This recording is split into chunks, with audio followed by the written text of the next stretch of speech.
दोस्तों, कल हमने वोलेटिलिटी को बहुत अच्छे से और बहुत डीपली समझा था। आज उससे भी एक इंपॉर्टेंट टॉपिक पर चर्चा करेंगे, जो कि है कि आप अपने ऑप्शन सेलिंग पोर्टफोलियो को किस प्रकार से स्ट्रक्चर्ड करें ताकि अगर एक तरफ लॉस हो जाए तो दूसरी जो आपकी पोजीशन है वो आपको सिक्योर कर दे। ये बहुत इंपॉर्टेंट है। अगर आप ऑप्शन सेलर बनना चाहते हैं, चैप्टर को मिस मत करना। तो चलिए सिंपल हिंदी लैंग्वेज में चैप्टर को सीखते हैं। चैप्टर 18 अपने ऑप्शन सेलिंग पोर्टफोलियो को कैसे स्ट्रक्चर करें। प्रीमियम लैडर बनाने के आसान तरीके। कॉलेज में मेरा एक दोस्त था जिसका नाम चिप था। जब से मैं उसे जानता था, वो हमेशा बहुत बिखरा हुआ और बिना प्लान के रहने वाला इंसान था। कॉलेज खत्म होने के कुछ समय बाद उसने मुझे फोन किया और बताया कि वह मुझसे मिलने फ्लोरिडा आ रहा है। उस समय वो पेंसिल्वेनिया में रहता था।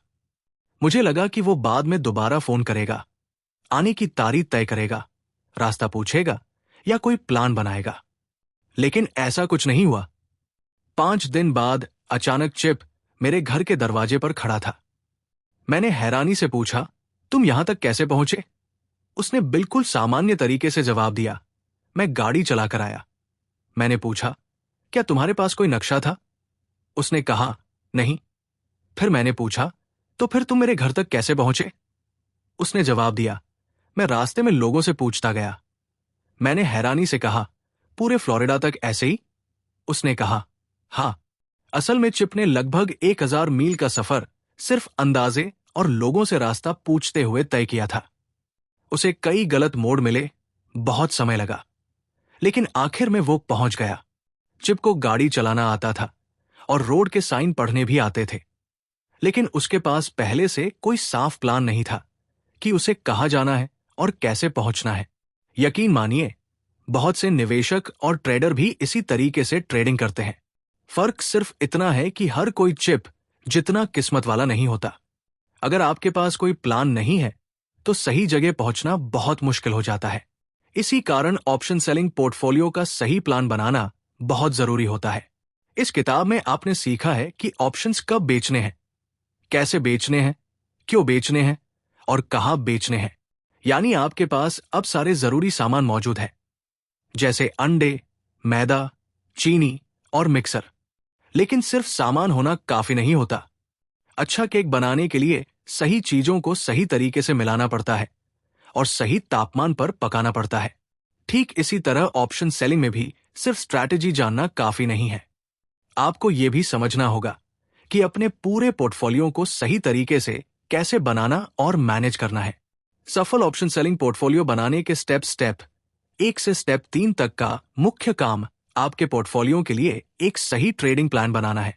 इस किताब में हमने कई बार ट्रेडिंग प्लान की अहमियत के बारे में बात की है। बाकी स्टेप्स इस बात पर फोकस करते हैं कि अपने पोर्टफोलियो और पोजीशंस को ऐसे कैसे सेट किया जाए जिससे ज्यादा फायदा हो और रिस्क कम रहे। इन स्टेप्स में उन सभी ट्रेडिंग कॉन्सेप्ट्स को एक साथ जोड़ा गया है जिनके बारे में हमने इस किताब में सीखा है। हम ये बिल्कुल नहीं कह रहे कि आपको चिप की तरह बिना प्लान के ट्रेडिंग करनी चाहिए, लेकिन साथ ही हम ये भी मानते हैं कि ऑप्शन सेलिंग पोर्टफोलियो को जरूरत से ज्यादा प्लान करना भी सही नहीं है।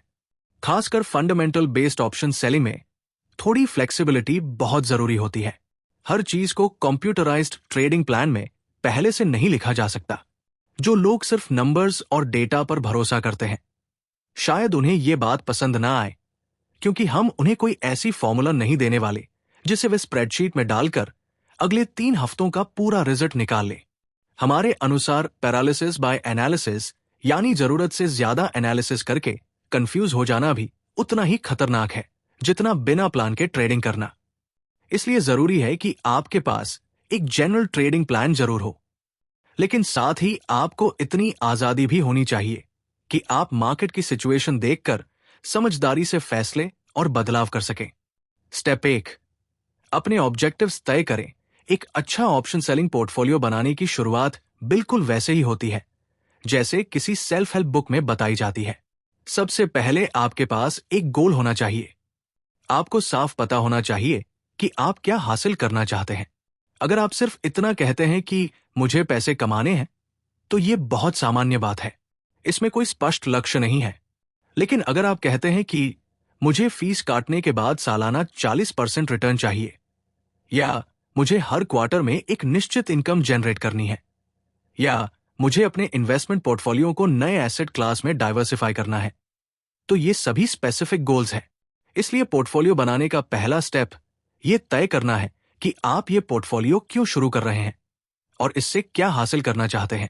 ये बात सुनने में बहुत आसान लगती है, लेकिन बहुत से इन्वेस्टर्स शुरुआत में ही ये तय नहीं करते। इसका परिणाम ये होता है कि उनका ट्रेडिंग प्लान फोकस नहीं रहता और रिजल्ट्स भी लगातार अच्छे नहीं आते। अगर आपको शुरुआत से अपने ऑब्जेक्टिव साफ पता होंगे तो आप अपना ट्रेडिंग प्लान बेहतर तरीके से बना पाएंगे, उसे सही दिशा दे पाएंगे और जरूरत पड़ने पर उसमें बदलाव भी कर पाएंगे। हम अपनी फर्म के हर क्लाइंट के साथ सबसे पहले यही स्टेप लेते हैं और आपको भी यही करना चाहिए। अगर आप किसी प्रोफेशनल ट्रेडर को अपना अकाउंट मैनेज करने के लिए हायर भी करते हैं, तब भी सबसे पहले आपको अपने ऑब्जेक्टिव साफ करने होंगे। उसके बाद ही कोई सही ट्रेडिंग प्लान बनाया जा सकता है। स्टेप 2, जब आपका ऑब्जेक्टिव पूरा हो जाए तब क्या करेंगे, ये पहले से तय करें।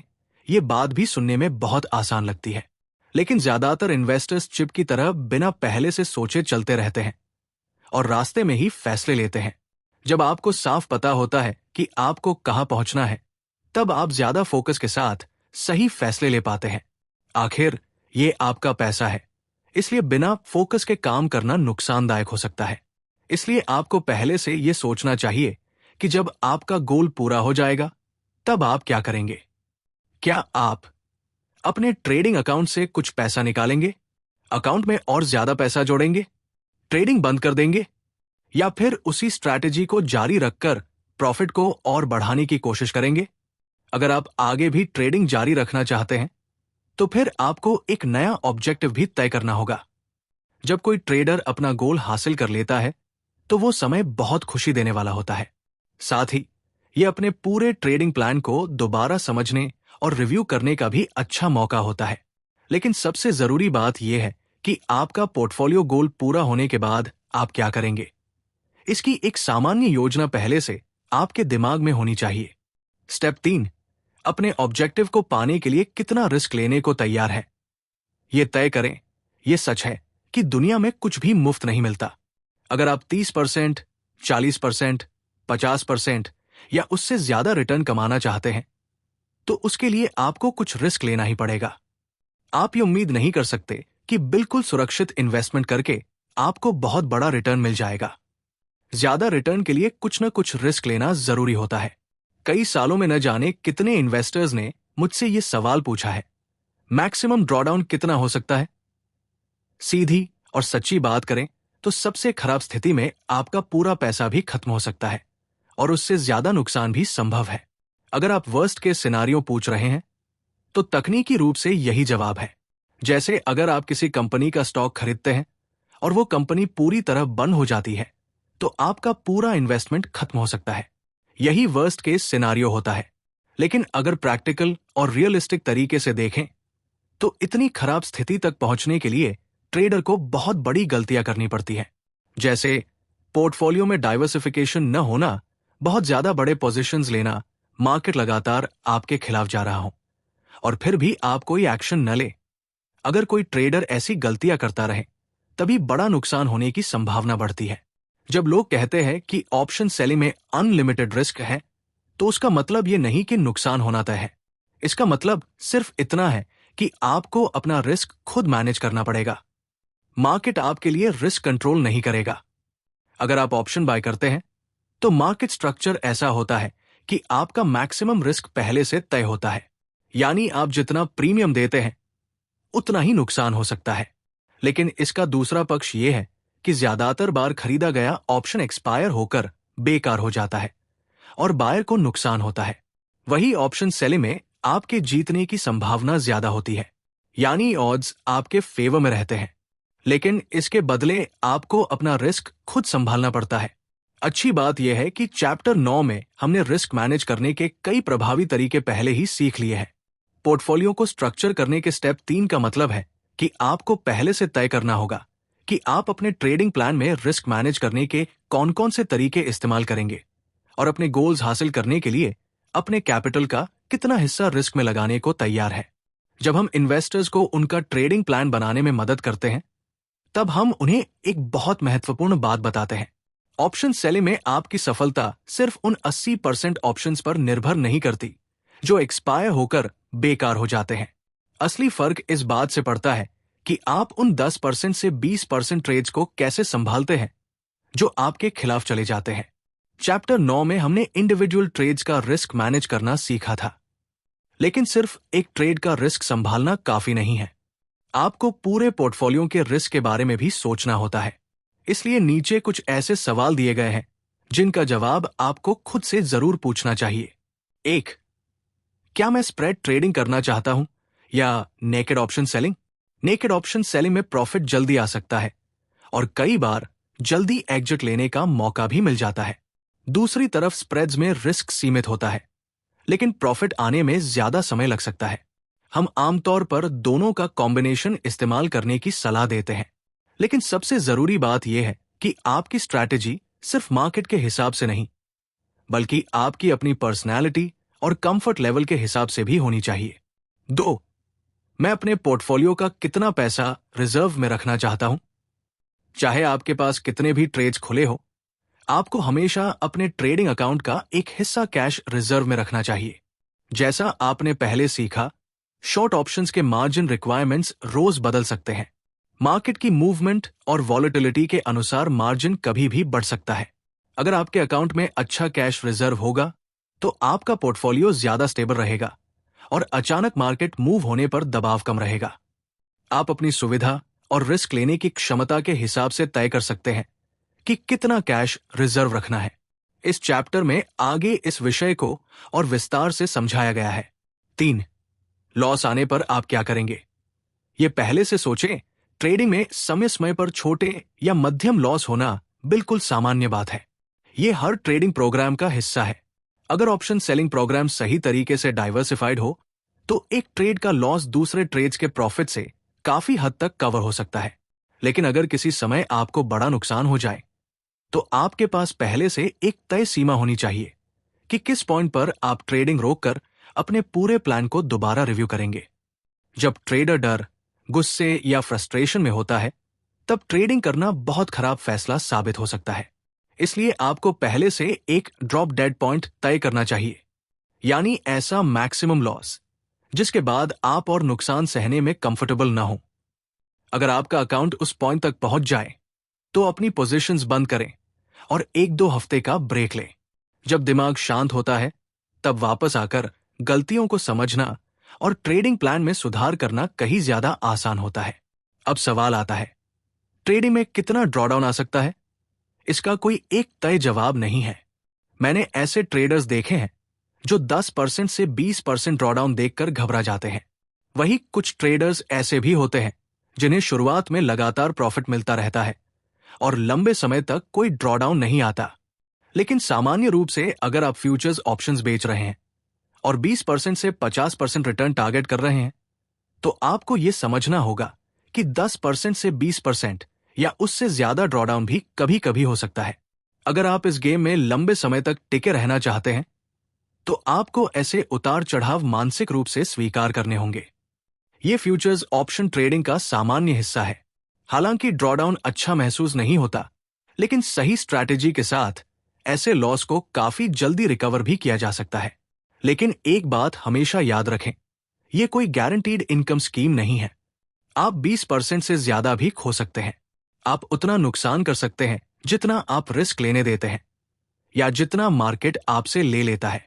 ट्रेडिशनल इन्वेस्टमेंट के मुकाबले कमोडिटी ऑप्शन सेलिंग एक एग्रेसिव इन्वेस्टमेंट माना जाता है। हमारी राय में अगर पोर्टफोलियो सही तरीके से मैनेज किया जाए, तो उसका रिवॉर्ड रिस्क से ज्यादा हो सकता है। लेकिन अंतिम फैसला आपको खुद लेना होगा। अगर आपने आज तक सिर्फ बहुत सुरक्षित इन्वेस्टमेंट्स जैसे 10 या म्युनिसिपल बॉन्ड्स में पैसा लगाया है, तो ऑप्शन सेलिंग आपके लिए एक बड़ा कदम हो सकता है। लेकिन अगर आप पहले से स्टॉक ऑप्शंस बेचते हैं या एसपी जैसी मार्केट्स में ट्रेडिंग करते हैं, तो आपकी सोच पहले से इस प्रकार की ट्रेडिंग के लिए तैयार है। फिर आपको सिर्फ नए रूल्स और नई टेक्निक सीखने की जरूरत है। स्टेप 4, अपने ऑप्शन सेलिंग पोर्टफोलियो को डाइवर्सिफाई करें। जब आप अपनी शुरुआती ट्रेडिंग स्ट्रैटेजी और रिस्क की सीमाएं तय कर लेते हैं, तब अगला स्टेप होता है पोजीशंस बनाना, यानी अब समय आता है वास्तव में ऑप्शंस बेचने का। इस किताब में हमने बार बार एक महत्वपूर्ण बात कही है, केवल उन्हीं मार्केट्स में ऑप्शंस बेचो जहां फंडामेंटल सिचुएशन बहुत साफ और मजबूत दिखाई दे। लेकिन एक सफल पोर्टफोलियो की सबसे बड़ी नींव होती है डाइवर्सिफिकेशन। अब सवाल यह है कि क्या आप शुरुआत से ही अपने पोर्टफोलियो को पूरी तरह डाइवर्सिफाई कर पाएंगे? तकनीकी रूप से हाँ, कर सकते हैं, लेकिन हम इसकी सलाह नहीं देंगे, क्योंकि आपको सिर्फ उन्हीं मार्केट्स में ऑप्शन सेल करने हैं जहां साफ फंडामेंटल एडवांटेज हो। जाहिर है, हर समय हर मार्केट ऐसा मौका नहीं देगा। इसके साथ साथ आपको धीरे धीरे अपने ऑप्शन सेलिंग पोर्टफोलियो को अलग अलग सेक्टर्स में फैलाना चाहिए। अगर आपका पूरा पोर्टफोलियो सिर्फ एसपी ऑप्शंस बेचने पर बना है, तो उसे डाइवर्सिफाइड पोर्टफोलियो नहीं माना जाएगा। मैंने कई ट्रेडर्स को देखा है जिन्होंने पूरा पोर्टफोलियो सिर्फ एसपी स्ट्रैंगल्स बेचने पर बनाया था। कुछ समय तक ऐसे पोर्टफोलियो अच्छा प्रॉफिट देते हैं, लेकिन जैसे ही मार्केट में कोई बड़ा मूव आता है, तब समस्या शुरू होती है। उसी समय ऐसे ट्रेडर्स को डाइवर्सिफिकेशन की असली कीमत समझ आती है। कमोडिटी ऑप्शंस ट्रेडिंग का एक बड़ा फायदा यह है कि यहां आप अलग अलग प्रकार की फिजिकल कमोडिटीज में ऑप्शंस बेच सकते हैं। जैसे पहले समझाया गया था, स्टॉक मार्केट में आप अलग अलग सेक्टर्स के स्टॉक्स में ट्रेडिंग कर सकते हैं, लेकिन अगर पूरा स्टॉक मार्केट ऊपर या नीचे जाता है, तो ज्यादातर स्टॉक्स भी उसी दिशा में चलते हैं। कमोडिटीज में सामान्यतः ऐसा नहीं होता। इसलिए ऐसा हो सकता है कि आप एक तरफ शुगर मार्केट में कॉल्स बेच रहे हों और दूसरी तरफ हीटिंग ऑयल में पुट्स बेच रहे हों, और दोनों ट्रेड्स में सही साबित हो। यानी अलग अलग कमोडिटीज एक ही समय में अलग अलग डायरेक्शन में चल सकती है। यही डाइवर्सिफिकेशन का फायदा है। एक अच्छे डाइवर्सिफाइड पोर्टफोलियो में कुछ मार्केट्स में सिर्फ कॉल्स बेचे जाते हैं, कुछ में सिर्फ पुट्स, और कुछ में दोनों तरफ के ऑप्शंस यानी स्ट्रैंगल्स बेचे जाते हैं। यह सब ट्रेडर की फंडामेंटल मार्केट व्यू पर निर्भर करता है। अगर ट्रेडर को मार्केट बियरिश लगता है, तो वो कॉल्स बेच सकता है। अगर मार्केट बुलिश लगता है, तो वो पुट्स बेच सकता है। और अगर ट्रेडर को लगता है कि मार्केट ज्यादा ऊपर या नीचे नहीं जाएगा, लेकिन वॉलेटिलिटी बहुत बढ़ गई है, तब वो दोनों तरफ दूर के ऑप्शंस बेचकर स्ट्रैंगल बना सकता है। यह भी जरूरी नहीं कि सभी पोजीशंस नेकेड हों। कुछ ट्रेड्स कवर्ड पोजीशंस भी हो सकते हैं। पोर्टफोलियो को डाइवर्सिफाइड रखने के कई बड़े फायदे हैं। ऑप्शन सेलिंग के खिलाफ सबसे आम बात यह कही जाती है कि एक बड़ा लॉस कई महीनों का प्रॉफिट खत्म कर सकता है। सच कहें तो यह समस्या अक्सर उन ट्रेडर्स में ज्यादा देखी जाती है जो सिर्फ एक ही मार्केट जैसे एसपी पर पूरा पोर्टफोलियो बना लेते हैं। हकीकत यह है कि कभी कभी ट्रेड्स गलत हो सकते हैं। मार्केट्स अचानक अजीब और लॉजिक के खिलाफ मूव्स कर सकते हैं। ऑप्शन सेलिंग में नुकसान होना संभव है। अगर आपके पास सिर्फ एक ही ट्रेड है और उसमें आपने अपने पोर्टफोलियो का 50% पैसा लगा दिया है, तो ट्रेड खराब होने पर बड़ा नुकसान हो सकता है, चाहे आपने रिस्क मैनेजमेंट किया हो।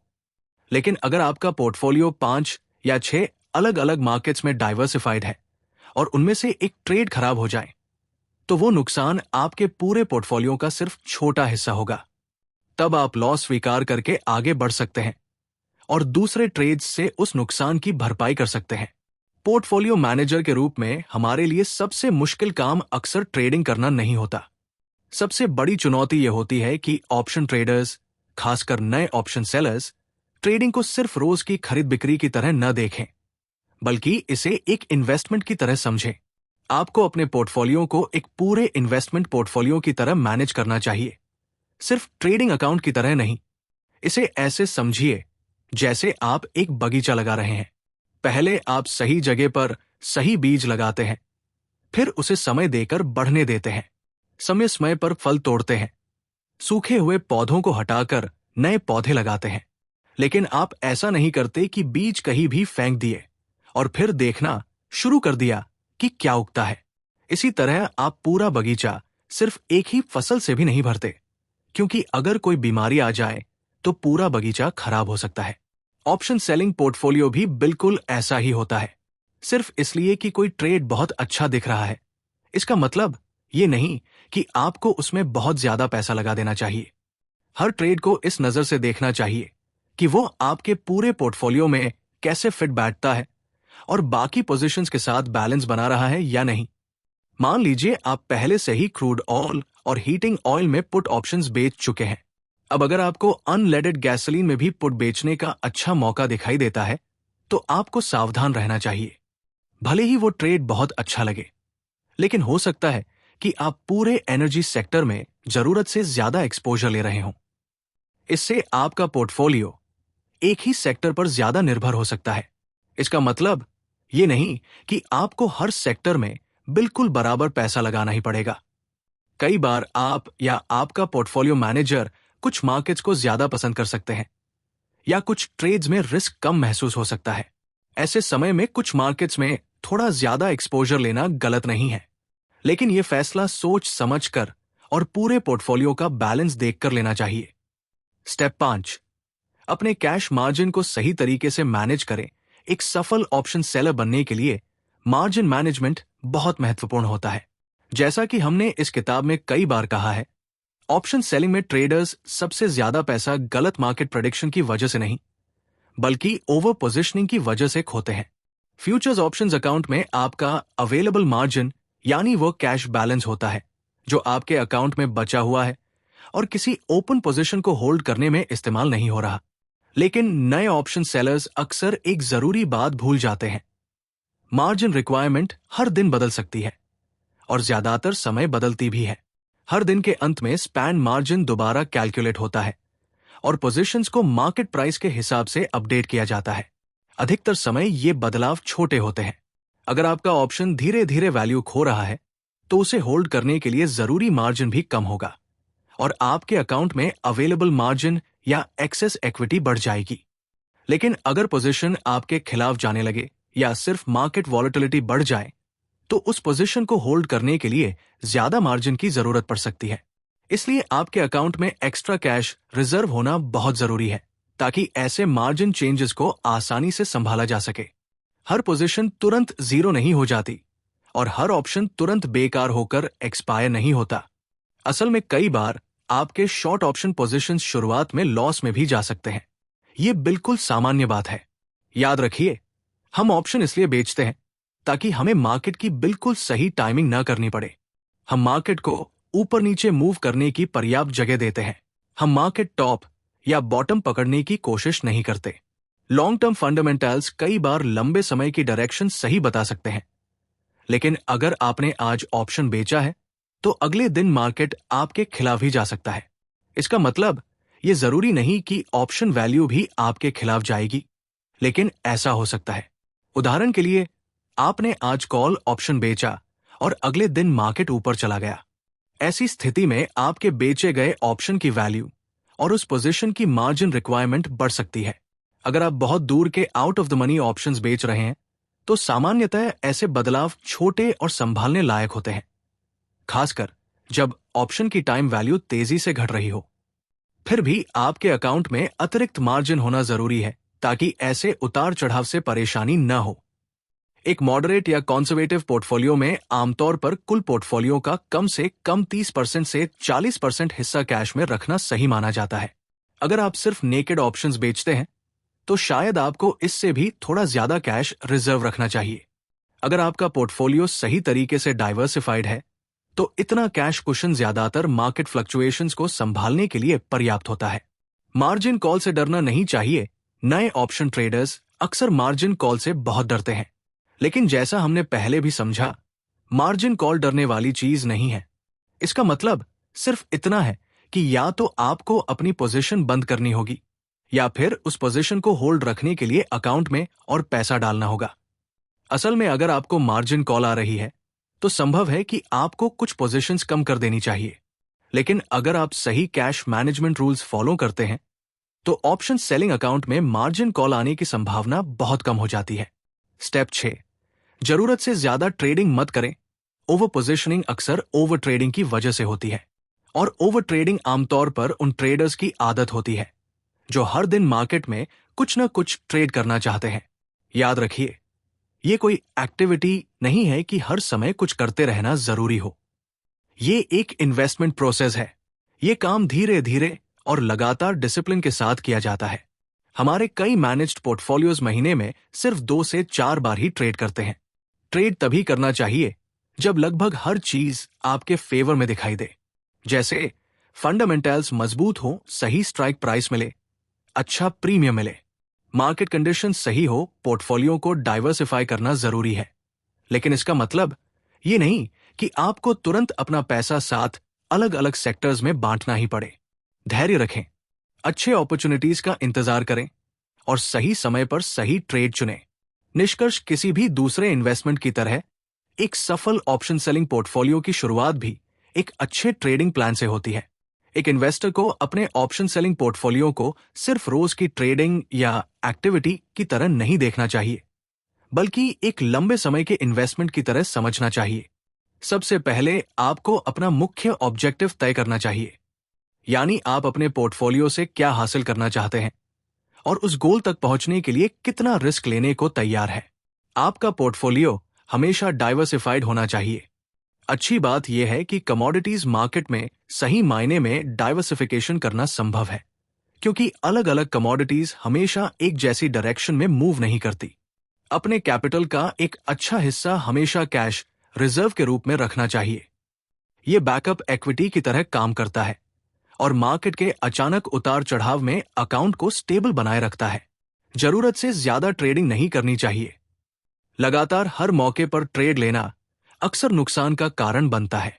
इन्वेस्टमेंट की दुनिया में बहुत सारे चिप जैसे लोग मिलेंगे, ऐसे लोग जो बिना सही प्लान के ट्रेडिंग करते हैं और बाद में अपने नुकसान की कहानी सुनाते हैं। अगर आप ऑप्शंस मार्केट में लगातार पैसा कमाना चाहते हैं तो चिप की तरह मत बनिए। हमेशा एक साफ और मजबूत प्लान के साथ ट्रेडिंग कीजिए।